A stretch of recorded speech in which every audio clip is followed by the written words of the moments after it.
Corrupt Canberra says your freedom is out of scope.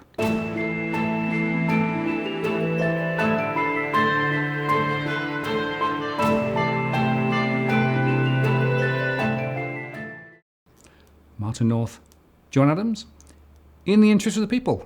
Hello, John. It's a bombshell. It's a bombshell. I mean, we're going to cover a big story today that I think is a big story. We had a document that dropped on Friday last week, and today's Monday, and I've been pretty worked up about this issue over the weekend. And I think once our audience learns about what's happened, they'll be sort of quite outraged as well. Right, and so this is in the context of the cash ban and the upcoming Senate inquiry and all those things, but it also refers back to the previous part of the inquiry where Treasury asked for submissions. Indeed. So we did a lot of shows about the Treasury consultation process, which occurred between the 26th of July and the 12th of August. A lot of our viewers put in submissions because of our programs, because of our commentary, and so on Friday, what was released was due to a Freedom of Information request. What was released was the brief that went from Treasury to the Assistant Treasurer Sukkar and to Treasurer Friedrich after the consultation process, after that had been completed. And basically this document was a summary of the outcomes of the consultation process. And there was a couple of things that I found particularly shocking that is worth talking about today. Right, and it's worth saying that document was heavily redacted, so a lot of it is actually just greyed out.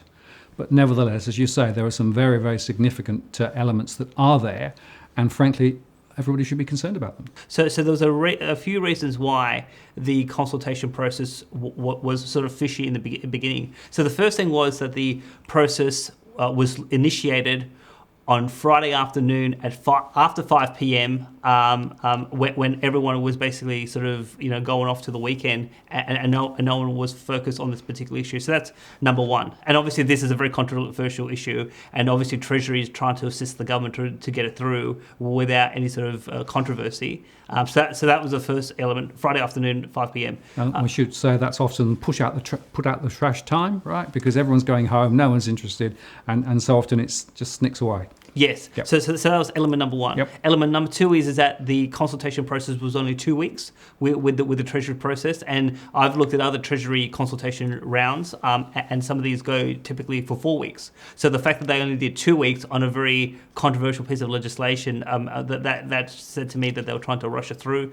And the other reason why this was fishy is, well, when Treasury conducted its consultation process on bail-in on the Crisis Management Resolution Bill back in August of 2017, they did the same trick. Friday afternoon, 5 o'clock, 2 weeks, try to rush it through so that no one could actually pay attention to what the government and the Treasury is really up to. Yeah, and it's worth saying that the document that they put out for consultation was full of holes as well, right? So there were gaps and all sorts of things in it. So this came out on the Friday on the 26th. I received a text message, I think at 6 a.m. on the Sunday, telling me about that this process has been underway. I went online to confirm it. Then I called you up early on Sunday morning and called a couple of other people up to alert them to this particular issue. Then I prepared our first show, which was ScoMo Declares War on the Australian People. We recorded this on Sunday, on the 28th. And then by the 30th, which is the Tuesday, you had released the show, and that show went viral. We got 92,000 views on that show. About 80% of the audience, according to YouTube analytics, they are Australians within Australia. Yep. And then that sort of got everyone talking about the issue, and obviously it became sort of talk on social media.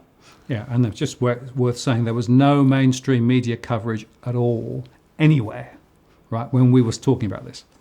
Yes. So I think our show was released on the morning of the 30th. Now, I think by the afternoon of the 30th, there was one brief article in the AFR just mentioning that this had blown up. But yeah, no one was sort of read that article. I mean, it was really our show that sort of took charge. Yep. And then basically from that, there was so there's another YouTube channel called Heisey Says by Florian Heisey up in Brisbane, who I was on his show in the last few months. He did a show about it. He got about 28,000 views. You did a show with Robbie Barwick from the CEC, and that show got about 100. Is now at 147,000 views. But it's fair to say, Martin, that a majority of the viewers of that show are international, whereas our show was around 80% in terms of people within Australia watching that show. Yeah, that's right. A bit of a different audience mix, but you should say high audience. And interestingly, both shows were watched through, so the average duration of watch was a lot longer than normal. Yeah. Yeah. So because of our efforts in raising this issue in terms of a prominent public policy issue, what happened out of that consultation process was the Treasury received more than 3,500 submissions because of what we did and the sort of we stirred up the hornet's nest on this particular issue.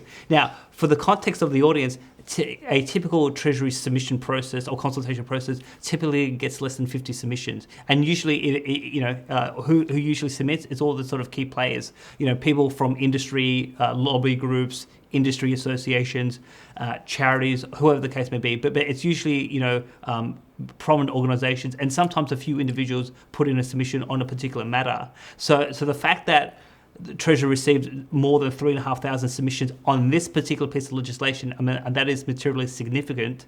And the big controversy that I found on Friday, so just to be clear, the FOI request for this document came from the CEC. So one of the people in their office put in the request. They got this document. The CEC went public with this on Friday afternoon on social media, including Twitter, and published parts of the brief, the ministerial submission. And there are some big things about it that I thought were sort of outrageous. Now the first thing that I wanted to highlight to the audience is that the Treasury basically said that of the 3,500 submissions, 3,400 of them, so about 98% of all submissions, were due to a campaign led by the CEC. Now, that is categorically false. Now, a couple of points. The CEC did run a campaign. The CEC's campaign happened after we broadcast our show. So we came out on Tuesday morning. Tuesday afternoon, the CEC put out a press release. And then on the 2nd and the 8th of August, the CEC had their own sort of TV show where they sort of talked about this particular issue, and they did encourage their followers to put a submission into the process. But I put in my submission not because of the CEC, but because I was personally concerned about this particular issue. And it's fair to say, Martin, you put in a submission to Treasury, and were you part of a CEC campaign? No, absolutely. It was my own thoughts, my own concerns. And of course, I posted those on the DFA, and I made a separate video on the DFA channel as well, so that people would understand what I was thinking about it, independent of whatever the CEC was doing. Yes. So the key point for our audience is that the Treasury officials have said, so if people are watching this show and put in a submission and you have no political or financial relationship or association or affiliation with the CEC, Treasury has said you are part of this group and you're part of their campaign. Now, that's significant for a couple of factors, and we'll get into those factors. But the key premise is that they put something factually incorrect in this brief, and they misled the government in terms of what's going on. Now, what did the brief actually say? So in the attachment A, they said that the Treasury received 17 submissions from industry associations, businesses, advisory services, and a charity, 30 submissions from individuals, and 3,500 campaign-related submissions that disagree with what they call the cash payment limit, or what I call the cash transaction ban. So whether it's over 34,000, that's what they said in the brief. In the attachment, around 3,500. This is all about a campaign led by one individual political party. So that's their claim. Now, again, no factual basis for Treasury to be able to make that case. Or in terms of that statement, and so obviously there are a lot of people who have been misrepresented in terms of how the Treasury has communicated the outcomes of the submission process to the government. So obviously and the other point I should make is that. So separate to our series of posts, because we made 2 videos on Here Are the Interests of the People. You did 2 posts on Walk the World, and then a whole bunch of other people did other posts. But Pauline Hanson, she went on Facebook on the 6th of August. So during the consultation period, and basically announced that her and her party will oppose the cash ban. And they encourage those members and those Australians reading her Facebook post to put in a submission. So again, there was multiple political parties involved in calling on their supporters to put in submissions into the process. But obviously, you and I, and to be clear, we are not members of any political party. I'm independent. Again, for the record, I used to be in the Liberal Party. I used to be in the ALP many, many years ago. So I quit both. I'm not a member of any political party. You're not a member of any political party. We have no financial relationship with any political parties. No. So they have basically made a claim, and a whole bunch of Australians who are either not a part of the CEC or One Nation, and who fundamentally object to this legislation purely on public policy grounds and on grounds of freedom and civil liberties. They have been lumped into this camp when their intention was that they just wanted to tell the government and tell Treasury that they just don't like this law. So here's the thing. So the Treasury says there was 30 submissions from individuals and 3,500 as part of a campaign. Well, how did Treasury figure out, which were the individuals and which were the campaign? Now, that's a question I think Treasury should explain, because I would expect that I am a individual submission and you're an individual submission, but perhaps they thought, we are part of the CC. I'm not sure. Well, yes, and the point there is, firstly, they're trying to downplay it clearly, right, by saying, it's all a campaign, right? And then the fact of the matter is it's still a large number of individual submissions, right? And then secondly, as you say, the association between those individual submissions and the CEC are completely unclear, right? So just simply to dismiss them as a CEC campaign is really just it's very disingenuous, isn't it? Indeed. And so a couple other points. Now, one is that, so again, we did our show. We were the first look in terms of talking about this. 92,000 views. You and Robbie on Walk the World did 147,000 views. Now, the CEC have their YouTube program, but also it is on public television in 3 states. Now, their YouTube ratings, their first show, which was on the 2nd of August, they got 20,000 views. And then on the 8th of August, they only got 12,000 views.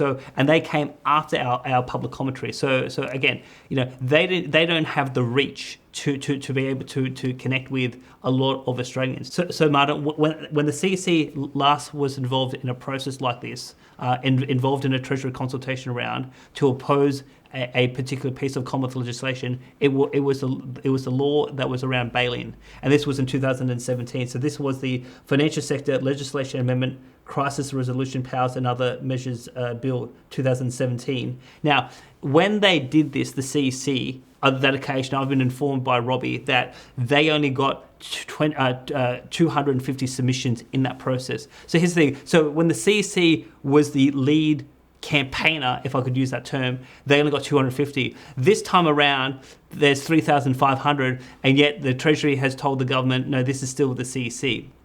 So having known Robbie, and Robbie's obviously been on your program, he's been on this program, I know that the CEC doesn't have the resources or the manpower to mobilise, that sort of number of people. And the question is, again, why did Treasury say something that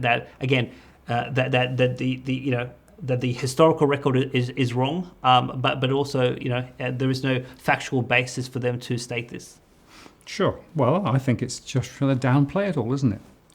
They can sort of say, well, no, none of that's important. We've only got this very small number, which of course they're used to handling. I guess it also stops them from having to put up all the submissions anyway.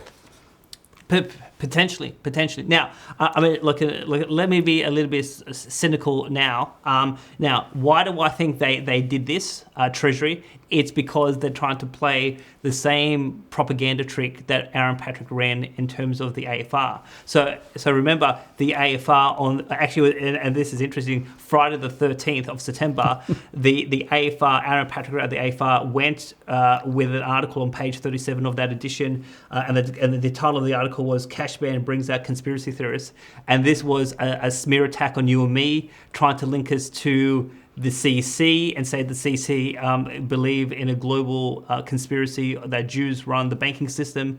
So this was a smear campaign of being neo-Nazi, anti-Semitic, and we're believing in wild conspiracy theories, and that our concerns about this legislation have absolutely no legitimacy. That was the purpose of that article. And why did the AFR, any news organisation potentially could have run that, but why did the AFR run it? Because it's the propaganda arm for the banking sector and for the RBA and for Treasury. And so when they want someone to be taken out to the cleaners, that's where some of these hit pieces come to the fore in the AFR. So that's why they did that on that occasion. Now, there's a key paragraph in that Aaron Patrick article that I just want to read to the viewer, which I think is relevant to this conversation. So the quote is, so this is from a particular paragraph, quote, "The new restrictions was an almost perfect fit for the banking industry paranoia of the Citizens Electoral Council, the local offshoot of the American Lyndon LaRouche organization, a proponent of the infamous theory that a global Jewish-led cabal controls the world's banking system." So this is what the AFR says about the CC, and then they said, well, we are connected to the CC, therefore we believe in this anti-Semitic neo-Nazi stuff. Now, funny enough, I have Jewish friends in Sydney, and when they read Aaron Patrick's article, they know me quite well, and they just thought this was completely ridiculous. And some of them were actually willing to write to the AFR to give me a character reference to say that this was just an unfair smear attack. But again, the Treasury and the establishment are trying to basically downplay any opposition to this bill. And so by they saying that 98% of submissions are linked to the CEC, and the CEC, according to the AFR, believe in the Rothschilds' Jewish conspiracy, that means that that this whole process and all of these voices and all of this opposition, that it has no legitimacy. Because when it came to the bail-in law, when it was debated in the Senate, Senator Hume kept on saying that concerns about retail deposits, which we've covered in detail, and I want to do a future post soon, Senator Hume kept on saying these concerns have no legitimacy, this comes from the CC, the conspiracy theorists, nothing to see here, let's just pass the legislation. That's what happened on bail-in, and now they're trying to do the same trick all over again. And what they've done here is to say that a whole bunch of Australians who have no connection to the CC, who just do not like this law, they're trying to lump us all together so that they can basically call us nutbag conspiracy theorists. And basically we have no legitimacy to raise any point of view, and Parliament should just get on with the job of actually passing the law. So I think this is completely outrageous. I think this is highly unprofessional, potentially bordering on public servants being corrupt. I mean, I think this is just it's that bad. So I felt compelled over the weekend to write an official letter of complaint to the Secretary of the Treasury, and the Secretary is the head of the department. And so I wrote a lengthy letter. Now that letter has been sent, so this is Monday lunchtime. I sent it this morning, first thing. So it has been sent to the Secretary, it's been sent to the relevant Deputy Secretary, so this is a revenue group, and I CC'd Friedrich and Suka as the relevant ministers, and basically put my official letter of complaint in. My letter of complaint has been published on my own website, adamseconomics.com, and we'll put sort of a link to this, and we'll show it on the screen just so people can see. So people can read my official letter of complaint, and I actually go, step by step through the timeline to actually show how did this campaign come about, and that this is grossly unfair to the ministers because they've been misled about what really happened. But it's also grossly unfair to citizens who have no connection to the CEC, who oppose this, who have just been lumped into who have been lumped into this camp. So what I would say is that if people feel that they have been misrepresented by the public servants, they absolutely should put in a letter of complaint to the secretary. Send it to Friedrich, send it to Suka, and we'll put those emails of those relevant officials on the screen for people to look at.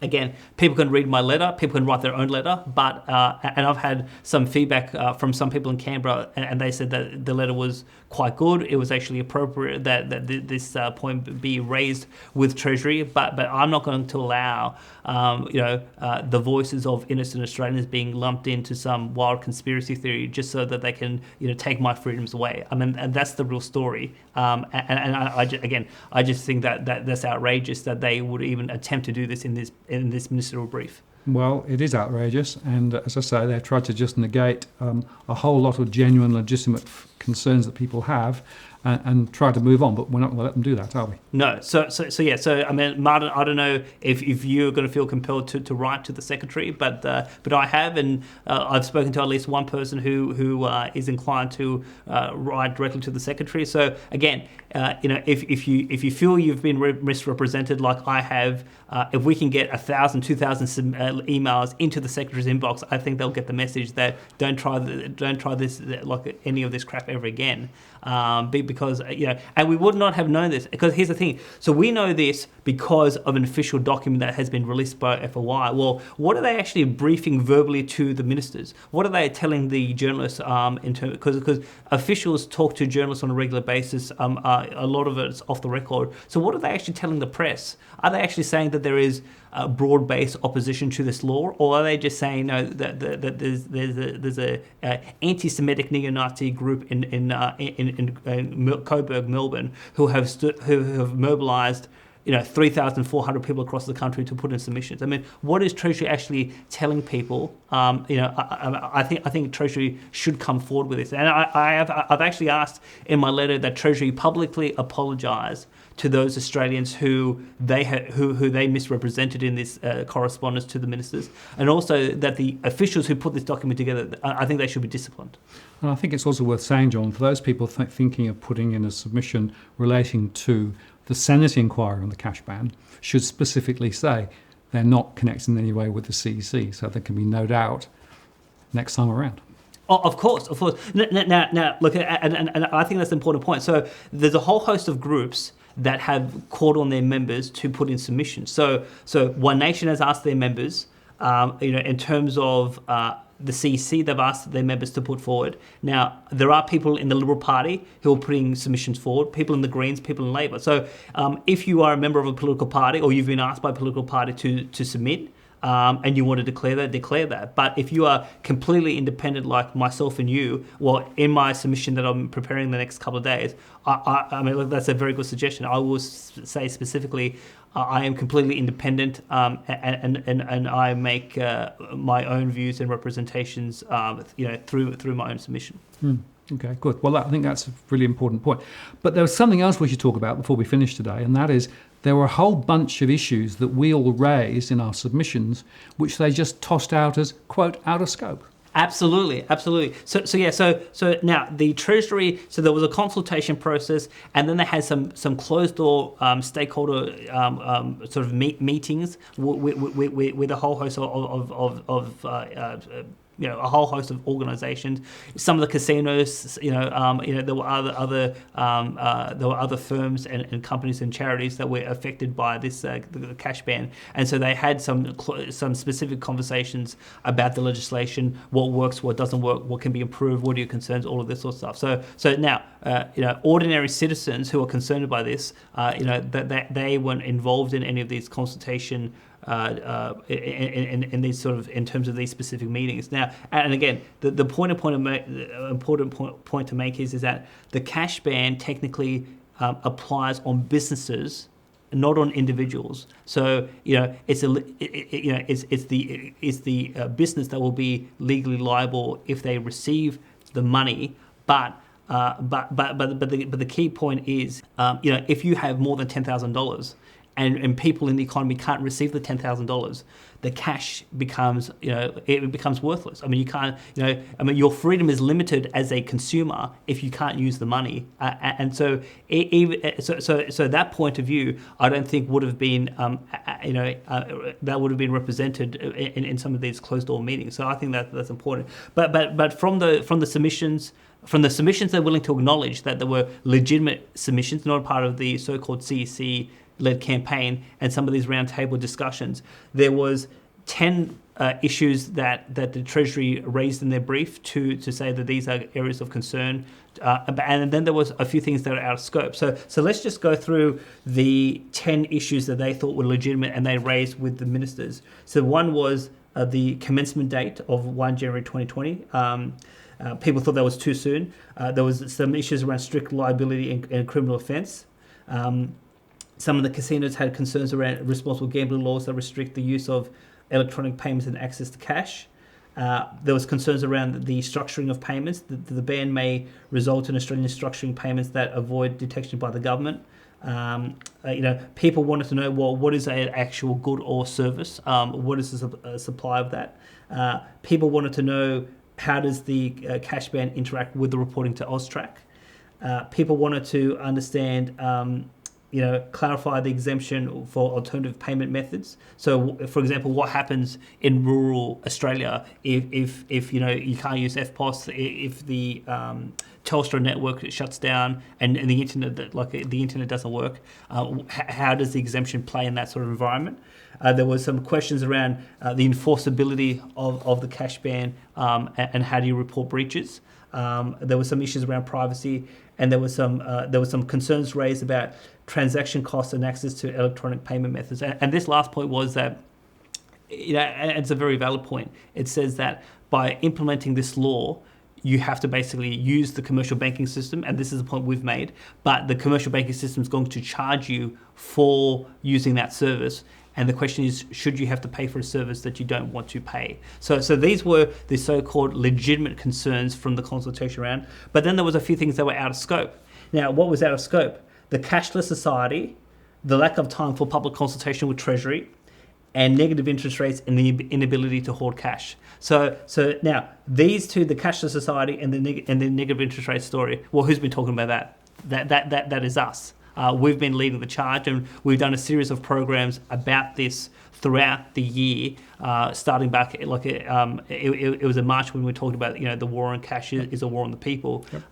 and then we've talked a lot about negative interest rates, particularly as the cash rate is now at 0.75. It is negative in Japan, it is a negative in Scandinavia, it is a negative in the European zone, and so negative interest rates is not a far-fetched concept, number one, and number two is that we have quoted direct international papers that say that to make negative interest rates work, you must get rid of cash. So again, the AFR says this is conspiracy, but the IMF and other central bank papers have said this clearly, that cash is the enemy of negative interest rates. What I find amazing in terms of they label negative interest rates out of scope is what did the Black Economy Task Force? So remember, this recommendation for the cash ban comes from the Black Economy Task Force report. So what did the report actually say? I want to put this on the screen. It says, quote, some economists, including Ken Rogoff, former chief economist of the International Monetary Fund, argue that financial stability and the effectiveness of monetary policy may also benefit from this $10,000 cash ban. So here's the thing, Martin. The task force report says that monetary policy will benefit from eliminating cash or reducing the ability to use cash in the economy. Well, Ken Rogoff, what has Ken Rogoff been saying? Well, we quoted him in a previous show, so let's actually quote him again. So this is 25 September 2017 in the Wall Street Journal. He says, quote, another advantage of eliminating large bills would be the effect on monetary policy. The Federal Reserve should be able to implement negative nominal interest rates vastly more effectively in the absence of large bills, which could prove quite important as a stimulatory tool in the next crisis. So there are a few ways of how you can eliminate cash or reduce the cash usage in the economy.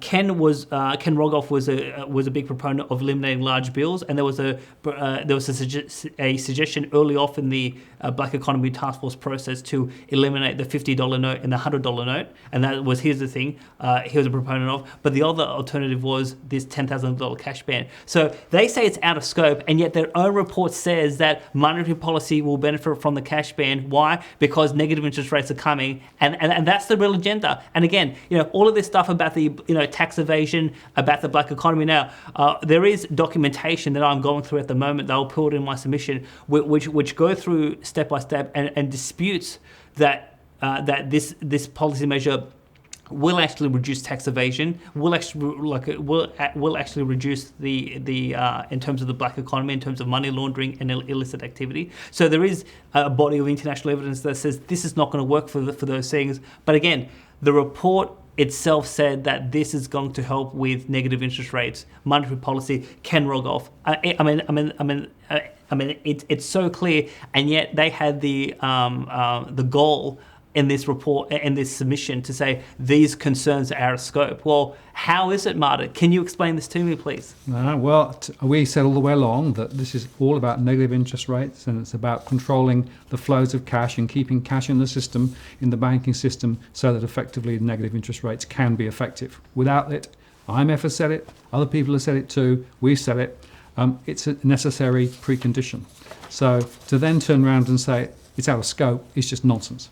So, look, one of the leading experts around the world on the black economy is Professor Friedrich Schneider from the University of Linz, Austria. And so we've quoted him on a previous show, but let's talk about what he talks about, in terms of his concerns around the elimination of cash. So this is from a paper in 2017. The paper was titled Restricting or Abolishing Cash, an Effective Instrument for Fighting the Shadow Economy, Crime and Terrorism. Quote, cash reflects the fundamental relation between citizens or taxpayers and state authorities. Using cash means freedom, independence, and personal fulfillment for a citizen who doesn't want a state intervention when using cash.